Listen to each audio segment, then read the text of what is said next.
அஸ்ஸலாமு அலைக்கும். Welcome to Radha's kitchen. இன்றைக்கி நம்ம ஒரு 4 விதமான இஃப்தியார் ஸ்நாக் தான் பார்க்க போகிறோம். ரொம்ப சிம்பிளாக இருக்கும், டேஸ்ட் அட்டகாசமாக இருக்கும். ஃபஸ்ட்டு நம்ம பார்க்க போகிறது பொட்டேட்டோ டோனட்டும் சொல்லலாம், பொட்டேட்டோ வடைன்னு சொல்லலாம். இப்போ வாங்கிட்டு எப்படின்னு பார்க்கலாம். அப்போ நீங்கள் எடுத்து பொரித்து சாப்பிட்டா ரொம்பவே சூப்பராக இருக்கும். இது வந்து நீங்கள் 2 மாதம் வரைக்கும் கூட ஸ்டோர் பண்ணலாம். ரொம்ப ரொம்ப சிம்பிள், எல்லார் வீட்லேயும் இருக்கிற மாதிரி ஒரு பொருள் வச்சா செஞ்சு காமிச்சிருக்கேன். செம்ம டேஸ்ட்டாக இருக்கும். வாங்க எப்படி பார்க்கலாம். அடுப்பு ஒரு பேன் வச்சுருக்கேன். இப்போ இதில் 2 டேபிள் ஸ்பூன் அளவுக்கு எண்ணெய் சேர்த்துக்கலாம். எந்த எண்ணெய் வேணாலும் நீங்கள் சேர்த்துக்கலாம். எண்ணெய் கொஞ்சம் சூடானதுக்கப்புறம் ஒரு அரை டேபிள் ஸ்பூன் அளவுக்கு சீரகம் எடுத்திருக்கேன், அதை நம்ம சேர்த்துக்கலாம். இதோட ஒரு பச்சை மிளகாவை நான் கட் பண்ணி வச்சுருக்கேன். உள்ளே இருக்க விதைகள்லாம் எடுத்துகிட்டு நான் கட் பண்ணி வச்சுருக்கேன், அதை நம்ம இதில் சேர்த்துக்கலாம். சாப்பிடும்போது பச்சை மிளகா வந்து தட்டு போடும் அப்படின்னு நினச்சினா அதை ஸ்கிப் கூட பண்ணிக்கலாம், அது உங்கள் விருப்பம் தான். நான் ஒரே ஒரு பச்சை மிளகா மட்டும்தான் எடுத்திருக்கேன். இது நல்லா பொரிஞ்சு வரணும்.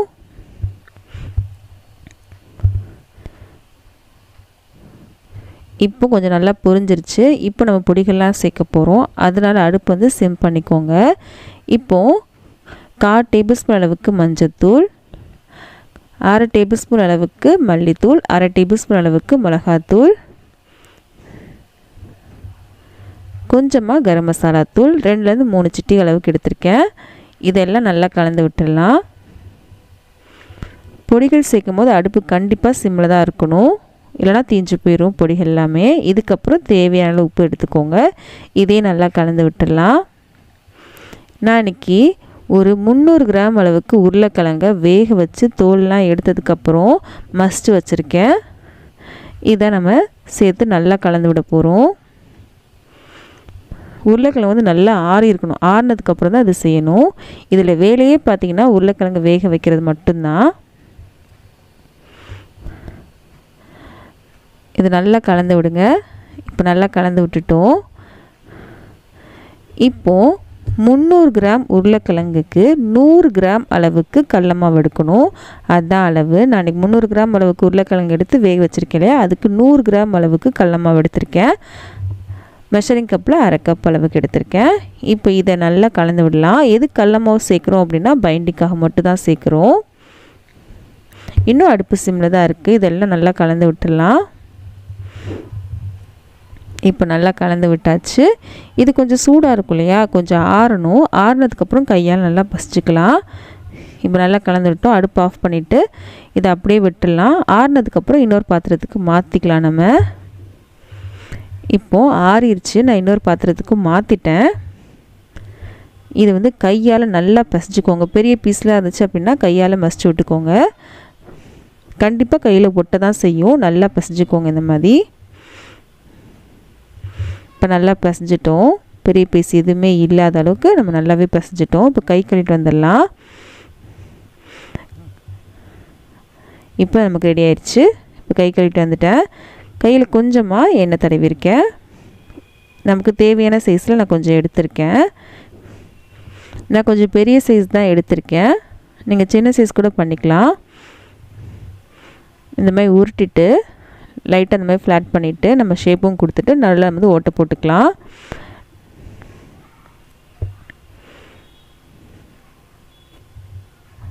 ரெடி பண்ணியாச்சு.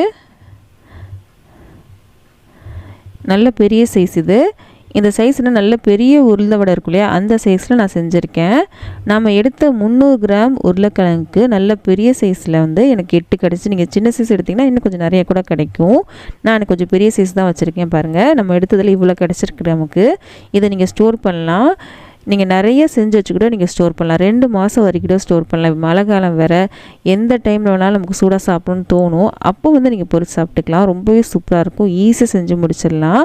இப்போ நான் இன்றைக்கி தான் செஞ்சு காமிச்சிருக்கேன். நீங்கள் 1 கிலோ அளவு எடுத்திங்கன்னா அதுக்கேற்றப்ப நீங்கள் வந்து கடல மாவு சேர்த்து நீங்கள் நல்லா கலந்துக்கணும்.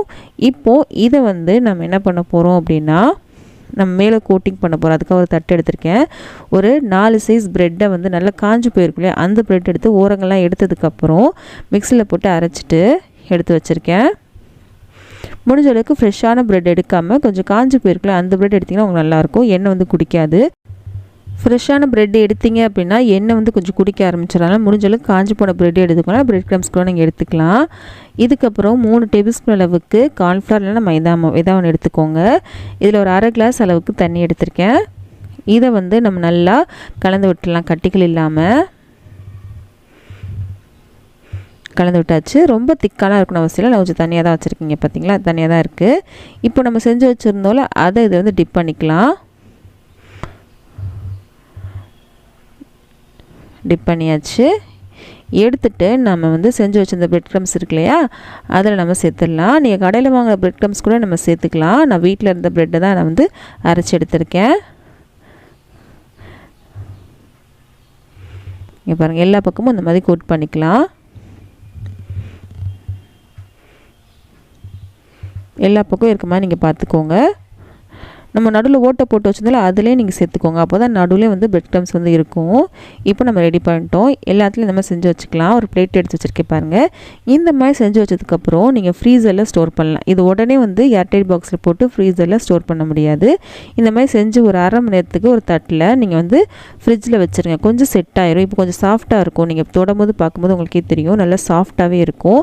இப்போ நீங்கள் எண்ணெயில் போட்டு பொரிச்சினா சூப்பராக இருக்கும்.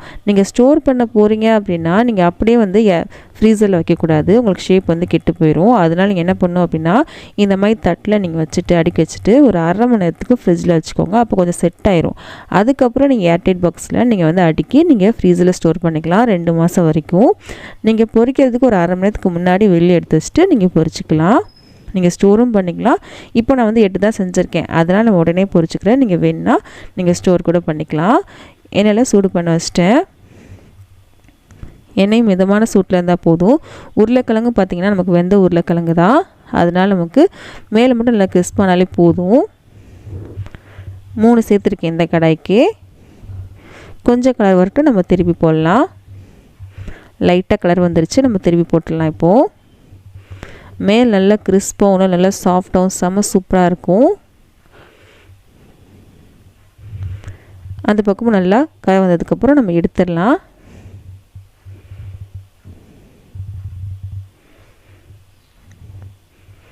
இங்கே பாருங்கள், சூப்பராக பொரிஞ்சு வந்துருச்சு. கலரும் பாருங்கள் எவ்வளோ சூப்பராக வந்திருக்கு, நல்லா கிறிஸ்பாக இருந்துச்சு. கண்டிப்பாக ட்ரை பண்ணி பாருங்கள். ட்ரை பண்ணி பார்த்துட்டு எப்படி இருந்துன்னு காண்பாக சொல்லுங்கள். அடுத்து நம்ம பார்க்க போகிறது ஒரு கட்லெட் ரெசிபி தான். சிக்கன் சீஸ் கட்லெட் தான் பார்க்க போகிறோம். ரொம்ப சிம்பிள். இதனையும் ஸ்டோர் பண்ணலாம் 2 மாதம் வரைக்கும். அதையும் வீடியோவில் சொல்லியிருக்கேன், வீடியோவை ஸ்கிப் பண்ணாமல் பாருங்கள். அதை எப்படி பண்ணலான்றது பார்க்கலாம் வாங்க. தான் பார்க்க போகிறோம். ரொம்ப ஈஸியாக வீட்டில் செஞ்சிடலாம். இது கடையில் வாங்கினா ரொம்ப காசாக இருக்கும். ஆனால் வீட்டில் செய்யும்போது பட்ஜெட்டும் ரொம்ப கம்மி தான், நிறையவும் கிடைக்கும். இதை நீங்கள் 2 மாதம் வரைக்கும் தான் ஸ்டோர் பண்ணலாம். அவ்வளோ சூப்பரான ஒரு ரெசிபிங்க. கண்டிப்பாக ட்ரை பண்ணி பாருங்கள், பசங்களும் கண்டிப்பாக பிடிக்கும். ட்ரை பண்ணி பாருங்கள். இப்போ வாங்க இது எப்படி பண்ணலாம் அப்படின்றத பார்க்கலாம். நாளைக்கு 1/2 கிலோ அளவுக்கு உருளைக்கிழங்க வேக வச்சு தோல்லாம் எடுத்துட்டு ஆறுனதுக்கப்புறம் நல்லா மசிச்சு எடுத்திருக்கேன். நல்லா ஆறுனதுக்கப்புறம் தான் இது செய்யணும். நீங்கள் வேணால் துருவி கூட எடுத்துக்கலாம். துருவி எடுத்திங்கன்னா பெரிய பீஸ்லாம் இருக்காது. முடிஞ்ச அளவுக்கு பெரிய பீஸ் இல்லாமல் பார்த்துக்கோங்க. இதுக்கப்புறம் இதுக்கு தேவையான உப்பு. இதுக்கடுத்து நம்ம சேர்க்க போகிறது என்ன அப்படின்னா சீரகத்தூள் சேர்க்க போகிறோம்.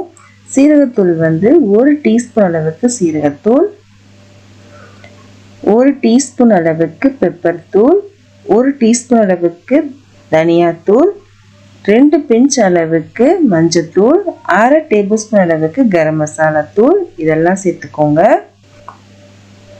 இதுக்கடுத்து 1 டீஸ்பூன் அளவுக்கு இஞ்சி பூண்டு பேஸ்ட். இதுக்கப்புறம் சில்லி ஃப்ளேக்ஸ் வந்து 1 டீஸ்பூன் அளவுக்கு எடுத்திருக்கேன். நீங்கள் மிளகாத்தூள் பதில் சில்லி ஃப்ளேக்ஸ் எடுத்துனா காரம் கம்மியாக இருக்கும், பசங்க நல்லா சாப்பிடுவாங்க. இதுக்கப்புறம் பச்சை மிளகாய் உள்ளே இருக்க விதைகள்லாம் எடுத்துட்டு நான் கட் பண்ணி எடுத்திருக்கேன். இதுக்கப்புறம் 1/2 கப் அளவுக்கு கொத்தமல்லி விதைகள் மட்டும் நான் கட் பண்ணி எடுத்திருக்கேன். இதுக்கப்புறம் சிக்கனை வந்து 1 கப் அளவு எடுத்திருக்கேன். 1/4 கிலோ அளவுக்கு சிக்கன் இது. இதை வேக வச்சு கொஞ்சம் மசிச்சு எடுத்திருக்கேன், அவ்வளோதான். உப்பு எதுவுமே நான் சேர்க்கல, வெறும் சிக்கன் தான் இது. கொஞ்சமாக தண்ணி சேர்த்து நான் வேக வச்சுருக்கேன். ஆனால் தண்ணி வந்து கொஞ்சம் கூட இருக்கக்கூடாது, இந்த மாதிரி தனித்தனியாக இருக்கணும், அப்போ தான் உங்களுக்கு கட்லெட் நல்லாயிருக்கும். இதுக்கப்புறம் பிரெட் க்ரம்ஸ் வந்து 3 டேபிள் ஸ்பூன் எடுத்துக்கோங்க. இப்போ இதெல்லாம் சேர்த்து நல்லா கலந்து விடணும். நீங்கள் சிக்கன் சேர்க்கும்போது தண்ணி எதுவுமே இருக்கக்கூடாது. உருளைக்கிழங்கு சேர்க்கும்போது கொஞ்சம் கூட தண்ணி இருக்கக்கூடாது. தண்ணி சேர்த்திங்க அப்படின்னா எண்ணெய் வந்து கட்லெட் ரொம்ப குடிக்க ஆரம்பிச்சிடும். அதனால் முடிஞ்சளவுக்கு தண்ணி எதுவுமே இல்லாமல் பார்த்துக்கோங்க. நல்லா கலந்து விட்டாச்சு. இப்போ நமக்கு இது ரெடி ஆயிடுச்சு. இப்போ கையில் கொஞ்சமாக எண்ணெய் தடவிக்கலாம். எண்ணெய் தடவிட்டு நம்ம வந்து ஷேப் பண்ண போகிறோம்.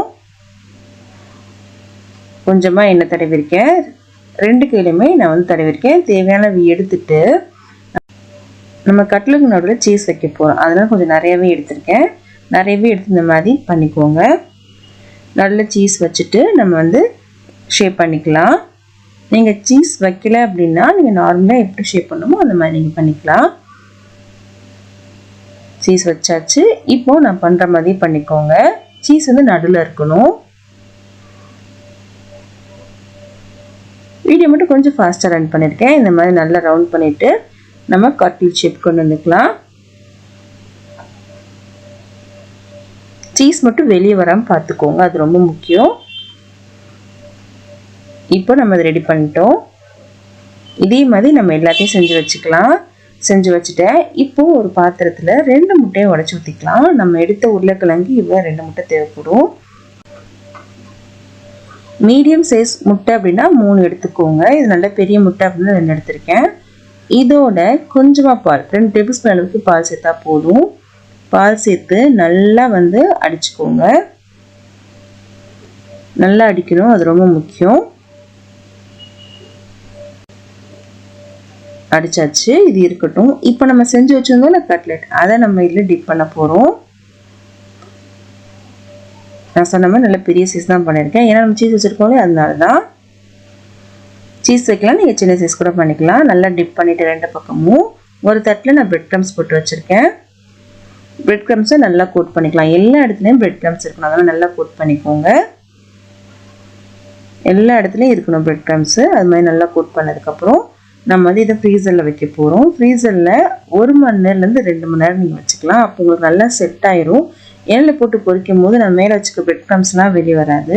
அதுக்காக தான் நம்ம வந்து ஃப்ரீசரில் வைக்கிறது. நீங்கள் ஸ்டோர் கூட பண்ணலாம். எப்படி ஸ்டோர் பண்ணோம் அப்படின்னா, நல்லா ஃப்ரீசரில் வந்து வச்சு எடுத்ததுக்கப்புறம் ஏர்டைட் பாக்ஸ் இல்லைனா ஜிப்லாக் கவரில் போட்டு நீங்கள் 2 மாதம் வரைக்கும் ஸ்டோர் பண்ணலாம்.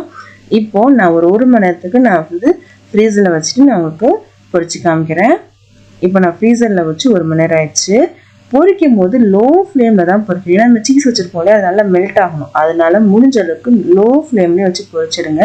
எண்ணெய் வந்து குடிக்கவே குடிக்காது. நம்ம ஃப்ரீசரில் வச்சிட்டோம் இல்லையா, எண்ணெய் குடிக்கவே குடிக்காது. அதனால தான் நான் சொல்கிறேன், லோ ஃப்ளேம்லேயே வச்சு நல்லா பொரிச்சிடுங்க. அப்போ தான் உள்ளே இருக்க சீஸும் நல்லா மெல்ட் ஆகி சூப்பராக வரும் நமக்கு. நான் உள்ளே வச்சுருக்க சீஸ் என்ன அப்படின்னா மொசரல்லா சீஸ் தான் வச்சுருக்கேன். நீங்கள் எந்த சீஸ் வேணால் வச்சுக்கலாம். இப்போது ஒரு பக்கம் நல்லா ப்ரௌன் ஆகிடுச்சு, நம்ம திருப்பி போட்டுக்கலாம். நான் ஃபுல்லாமே லோ ஃப்ளேமில் தான் அதை பொரிச்சு எடுக்கிறேன். அந்த பக்கமும் நல்லா கலர் வரட்டும், நம்ம எடுத்துடலாம். நீங்கள் வந்து ஃபுல்லை வச்சு பொரிச்சிங்க அப்படின்னா நல்லா கிறிஸ்ப் ஆகும். ஆனால் உள்ளே இருக்க சீஸ் வந்து மெல்ட் ஆகாது. அதுக்காக தான் லோ ஃப்ளேமில் வச்சு நான் பொரிக்க சொன்னது. இப்போது 2 பக்கமும் நல்லா கலர் வந்துருச்சு. லோ ஃப்ளேம்லேயே வச்சு நல்லா பொரிச்சு எடுத்துட்டேன். இப்போது நம்ம இதை எடுத்துடலாம். நீங்கள் தேவையானது பொரிச்சிட்டு நீங்கள் மிச்சத்தை ஃப்ரீசர்லேயே நீங்கள் ஸ்டோர் பண்ணிக்கலாம். 2 மாதம் வரைக்கும் தான் ஸ்டோர் பண்ணலாம். ரொம்பவே சூப்பராகவே இருக்கும். ஏர்டைட் பாக்ஸ் இல்லைனா ஜிப்லாக் கவரில் வச்சு நீங்கள் 2 மாதம் வரைக்கும் நீங்கள் ஸ்டோர் பண்ணலாம். ரொம்பவே சூப்பரான எம்மியான ஒரு ரெசிபி தான் அது. பசங்களுக்கு ரொம்பவே பிடிக்கும். கண்டிப்பாக ட்ரை பண்ணி பாருங்கள், அவங்க எல்லாத்துக்கும் ரொம்ப பிடிக்கும். லோ ஃப்ளேம் வச்சு பொரிச்சதுனால சீஸும் நல்லாவே மெல்ட் ஆகிருக்கு பாருங்கள். கண்டிப்பாக ட்ரை பண்ணி பாருங்கள், உங்களுக்கு ரொம்ப பிடிக்கும். இந்த ரெசிபி நல்லா இருந்துச்சா? அடுத்து நம்ம ரெசிபி என்னன்றதை பார்க்கலாமா? அடுத்து ஒரு பீஸா தான் பண்ண போகிறோம். பீஸானாலே பேஸ்லாம் ரெடி பண்ணணும், நிறைய சாசஸ்லாம் வேணும். அந்த மாதிரி எதுவுமே வேணாங்க. ரொம்ப சிம்பிளாக செஞ்சிடலாம். எல்லாமே வீட்டில் இருக்க பொருளை வச்சு செஞ்சு காமிச்சிருக்கேன். சப்பாத்தி இருக்கியா, அதுதான் நம்ம பேஸாக பண்ண போகிறோம். சப்பாத்தி பேஸான்னு யோசிக்காதீங்க, ரொம்ப சூப்பராக இருக்கும். டேஸ்ட் செம்மையாக இருக்கும். இது செஞ்சிட்டிங்க அப்படின்னா அடிக்கடி உங்கள் பசங்க கேட்க ஆரம்பிச்சிடுவாங்க. அந்தளவுக்கு ஒரு சூப்பரான ரெசிபி, செம்ம எம்மியாக இருக்கும். இஃப்தியாருக்கு ட்ரை பண்ணி பாருங்கள். நீங்கள் சகருக்கு சப்பாத்தி சாப்பிட்றவங்களா இருந்துச்சுன்னா, அந்த சப்பாத்தி மிஞ்சி போச்சுன்னா கூட இதை நீங்கள் ட்ரை பண்ணலாம். ரொம்பவே சூப்பராக இருக்கும். இப்போ வாங்க இதை எப்படி பண்ணலான்றதை பார்க்கலாம்.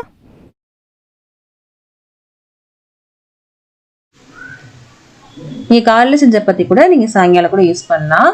இந்த மாதிரி எடுத்து வச்சுக்கோங்க. பீஸாவோட பேஸாக நம்ம சப்பாத்தி தான் வைக்க போகிறோம். இது மேலே டாப்பிங்ஸ்லாம் போடணும் இல்லையா, அதனால நான் வீட்டில் இருக்க பொருளே தாங்க எடுத்திருக்கேன். உருளைக்கிழங்கு, வெங்காயம், குடமிளகாய் தான் நான் எடுத்திருக்கேன். இது எல்லாமே நம்ம வீட்டில் எல்லாருக்குமே இருக்கும். ஈஸியாகவும் கிடைக்கக்கூடியது தான், அதான் நான் எடுத்திருக்கேன். நான் இன்றைக்கி 2 உருளைக்கிழங்கு எடுத்திருக்கேங்க. இதெல்லாம் தோல்லாம் சீவிட்டு நம்ம கட் பண்ணி எடுத்துக்கலாம். நீங்கள் உருளைக்கிழங்கு சேர்க்குறதும் சேர்க்காமல் இருக்கிறது உங்கள் ஒர்க்கு தான். ஆனால் உருளைக்கிழங்கு சேர்த்தினா ரொம்ப ரொம்ப டேஸ்ட்டாக இருக்கும். நான் கட் பண்ணி எடுத்து வச்சுருக்கேங்க பாருங்கள். ரஃபாக தான் கட் பண்ணியிருக்கேன். இப்போது அடுப்பில் ஒரு பேன் வச்சுருக்கேன். இதில் எண்ணெய் சேர்த்துருக்கேங்க. ஒரு 2 டேபிள் ஸ்பூன் அளவுக்கு எண்ணெய் சேர்த்துருக்கேன். இதில் நம்ம கட் பண்ண உருளைக்கிழங்கு இருக்கு இல்லையா, அதை நம்ம சேர்த்துக்கலாம். இதில் உப்பு எதுவும் இப்போ சேர்க்க வேண்டாம். இதை நம்ம ரோஸ்ட் பண்ண போகிறோம். நம்ம உருளைக்கிழங்கு வறுவல் செய்வோம்ல, அதான் நான் செய்கிறேன். உப்பு எதுவுமே நான் சேர்க்க போகிறது கிடையாது, காரம் எதுவுமே சேர்க்க போகிறது கிடையாது. இது அப்படியே இந்த எண்ணெயில நல்லா ரோஸ்ட் ஆகட்டும். நம்ம லாஸ்ட்டில் வந்து நம்ம உப்பு சேர்த்துக்கலாம். இப்போ நல்லா ரோஸ்ட் ஆயிடுச்சு. இது தனியாக எடுத்து வச்சுக்கலாம். இந்த அளவுக்கு நல்லா கிறிஸ்ப் ஆகணும், அப்போ தான் நல்லாயிருக்கும். உப்பு எதுவுமே நான் சேர்க்கவே இல்லைங்க. இது தனியாக எடுத்து வச்சுக்கலாம்.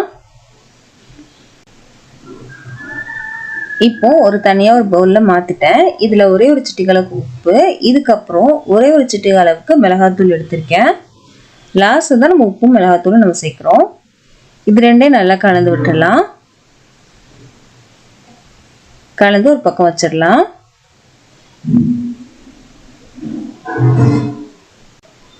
பீஸாவில் ஆலிவ்ஸ்லாம் சேர்ப்பாங்க இல்லையா, நம்ம ஆலிவ்ஸ் வந்து எல்லார்ட்டையும் இருக்குன்னு சொல்ல முடியாது. நம்ம வந்து ஆலிவ்ஸ் பதில் உருளைக்கிழங்கு சேர்க்குறோம். இதுக்கப்புறம் நம்ம செஞ்சு சப்பாத்தி இருக்கு இல்லையா, அதை வந்து இந்த மாதிரி ஃபோக் வச்சு இந்த மாதிரி ஓட்டு போட்டுக்கலாம். இது நம்ம பொரிக்க போகிறோம். பொரிக்கும் போது இது பூரி மாதிரி உப்பி வரக்கூடாது அப்படின்றதுக்காக அந்த மாதிரி 2 பக்கமும் இந்த மாதிரி நம்ம ஓட்டு போட்டுக்கலாம்.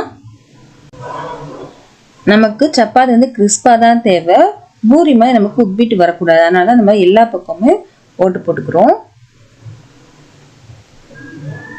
இந்த மாதிரி எவ்வளோ தேவையோ சப்பாத்தி அந்த மாதிரி ஓட்டு போட்டு வச்சுக்கோங்க. இப்போ கடாயில் எண்ணெய் சூடு பண்ண வச்சுருக்கேன். கடாயில் எண்ணெய் வந்து நல்லா சூடாக இருக்குது. நான் இன்றைக்கி 2 சப்பாத்தி செஞ்சு காமிச்சிருக்கேன். இப்போ நம்ம ஓட்டை போட்டு வச்ச சப்பாத்தியை சேர்த்துடலாம். எண்ணெய் வந்து நல்லா சூடாக இருக்கனால சீக்கிரமாக இது கிறிஸ்பாயிரும். இது முதவே வெந்த சப்பாத்தி அப்படின்னா ரொம்ப நேரம் எண்ணெயில் இருக்கணும் அவசியம் இல்லைங்க. எண்ணெய் வந்து நல்லா சூடாக இருந்துச்சு அப்படின்னா டக்கு நல்லா பொரிஞ்சு கிறிஸ்பாக வந்துடும். நல்லா கிறிஸ்ப் ஆயிடுச்சு. நமக்கு உப்பிட்டு வரவே இல்லை பாருங்க. இது தனியாக எடுத்து வச்சிடலாம். இப்போ இந்த சப்பாத்தி மேலே நான் அன்றைக்கி டொமேட்டோ கெச்சப் இருக்கு இல்லையா, அது எவ்வளோ தேவையோ அது வந்து தடவிக்கிறேன். உங்கள்கிட்ட பீஸா சாஸ் இருந்துச்சு அப்படின்னா அதுக்குள்ள நீங்கள் தடவிக்கலாம். உங்கள்கிட்ட ரெட் சில்லி சாஸும் டொமேட்டோ கெச்சப் இருந்துச்சு அப்படின்னா 2 சேர்த்து நல்லா கலந்துட்டு இதில் தடவிக்கலாம். அப்போ உங்களுக்கு இன்ஸ்டண்ட்டாக பீஸா சாஸ் கிடச்சிரும். நான் அன்றைக்கி டொமேட்டோ கெச்சப் தான் தடவுறேன். எல்லா பக்கமும் எவ்வளோ தேவையோ அந்த மாதிரி தடவிக்கோங்க. பாருங்கள் எவ்வளோ கிறிஸ்பாக இருக்குன்னு பாருங்கள். இது மேலே நான் அன்றைக்கி கொஞ்சம் மிக்ஸ்டு ஹர்ப்ஸ் சேர்க்குறேங்க. இது உங்களுக்கு தேவைன்னா சேர்த்துக்கோங்க, இல்லைன்னா விட்டுலாம். பீஸாலாம் அந்த மாதிரி ஹர்ப்ஸ்லாம் கண்டிப்பாக சேர்ப்பாங்க. உங்கள்கிட்ட ஒரேகனோ இருந்துச்சுன்னா அதுக்கு நீங்கள் சேர்த்துக்கலாம், அது உங்கள் விருப்பம் தான். இப்போ இது மேலே நம்ம சீஸும் துருவி சேர்த்துக்கலாம். நான் இன்னைக்கு எடுத்திருக்க சீஸ் வந்து மொசரல்லா சீஸ் தான் எடுத்திருக்கேன். இதுக்கு அடுத்து நான் பொரிச்சிருந்தாலும் உருளைக்கிழங்கு அதை வந்து அரேஞ்ச் பண்ணிக்கலாம். இந்த உருளைக்கிழங்கு சாப்பிடும்போது ரொம்ப ரொம்ப டேஸ்ட்டாக இருக்குங்க. இதுக்கப்புறம் வெங்காயம் அரேஞ்ச் பண்ணுறது எல்லாமே உங்கள் விருப்பம்தான்.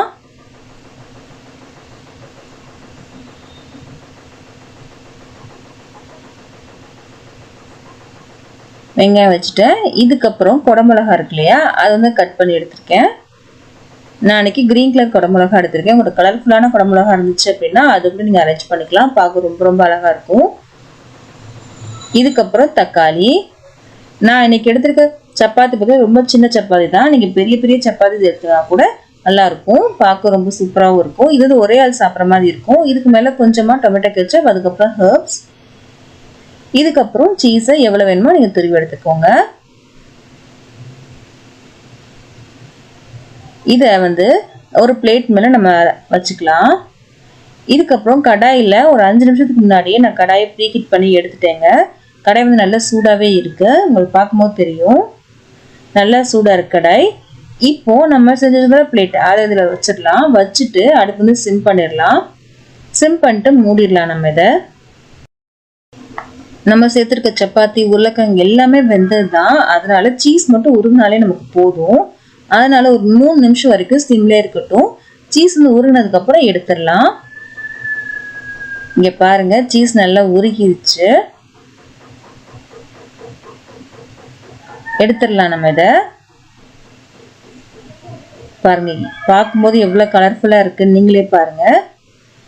அப்படியே சாப்பிடும்போது ரொம்ப ரொம்ப சூப்பராக இருக்கும். நம்ம சேர்த்து சப்பாத்தி நல்லா கிறிஸ்பாகவும் இருக்கும்.